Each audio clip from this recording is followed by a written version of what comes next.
कि मैं कभी किसी से लड़ाई ना करूं। तभी उसके फादर अंदर आ गए। उन्होंने पूछा, तू यहाँ क्या कर रहा है और इस हालत में कहाँ जा रहा है? सुन वो गुस्से में बोला, तू ही बता, इस हालत का जिम्मेदार कौन है? क्यों कुछ नहीं किया तूने?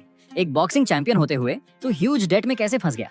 ऑफर्स भी थे तेरे पास, या फिर ये बताने वाला है कि तेरा चैंपियन प्राइड किसी लोकल बॉक्सिंग जिम से बड़ा है? मुझे ये भी नहीं पता कि नेशनल टीम से तुझे क्यों निकाला गया, लेकिन क्या वो बेकार सा प्राइड तेरी बीमार और कमजोर माँ से ज्यादा जरूरी था? उसका बाप चुप रहा, कोई जवाब नहीं था। फिर वो बिना कुछ कहे वॉशरूम से बाहर निकल गया। जाते हुए बस इतना कहा, कहीं मत जाना, हॉस्पिटल में ही रह। कुछ पल बाद सनवू को अचानक चक्कर आने लगे। वो गिरते गिरते बचा और जमीन पर बैठ गया। उसे कुछ समझ नहीं आया कि ये डिजीनेस और हेडेक क्यों हो रही है। वो सोचने लगा शायद ये लैक ऑफ स्लीप की वजह से है, लेकिन उसे यकीन नहीं हुआ। वो खुद से बोला, मेरा सिर हमेशा तभी दर्द करता है जब मैं उसे देखता हूँ, क्योंकि मैं उसे हेट करता हूँ। उसे अपने बाप से नफरत थी, क्योंकि वो हमेशा इंजरीज लेकर आता था और हर बार उन बुलीज के माँ बाप के सामने झुक जाता था जिनसे सनवू की लड़ाई होती थी।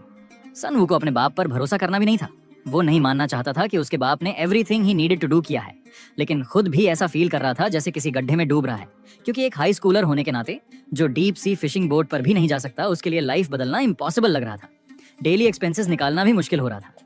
हार्ड वर्क करते हुए जो डिलीवरी बाइक उसकी कंपनी की थी वो भी बर्बाद हो गई थी, क्योंकि उसने स्कूल के बुलीज के साथ खेलने से मना कर दिया था।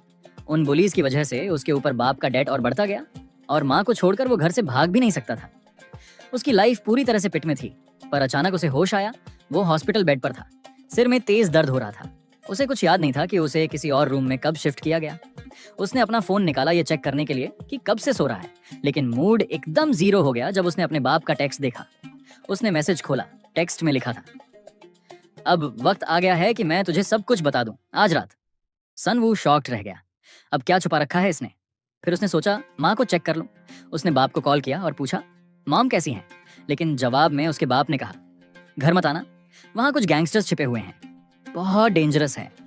उसने बताया कि उसे दूसरे हॉस्पिटल रूम में शिफ्ट किया गया है एक नए नाम के साथ, ताकि वो सेफ रहे। सनवू पैनिक में आ गया। तो माँ कहाँ है?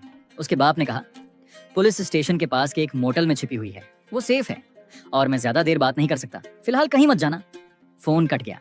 कुछ पल सनवू चुप बैठा रहा और फिर खुद को ब्लेम करने लगा। अगर मैंने उन गैंगस्टर्स से पंगा नहीं लिया होता तो सब कुछ इतना खराब ना होता। उसने डिसाइड किया कि अब सबसे पहले अपनी माँ को ढूंढेगा। लेकिन जैसे ही वो बाहर भागने वाला था, फिर से फोन आया। Caller ID dad. उसने तुरंत उठा लिया, लेकिन आवाज किसी और की थी। वो आदमी घबराते हुए बोला, आर यू मिस्टर कैंगसन? सनवू बोला, हाँ, लेकिन तुम कौन हो? वो आदमी बोला, बहुत बुरा हुआ है, तुम्हारे डैड गिर गए हैं, वो बेहोश हैं, हालत बहुत खराब है। वर्क एक्सीडेंट में उनके मल्टीपल बोन्स और रिब्स टूट चुके थे।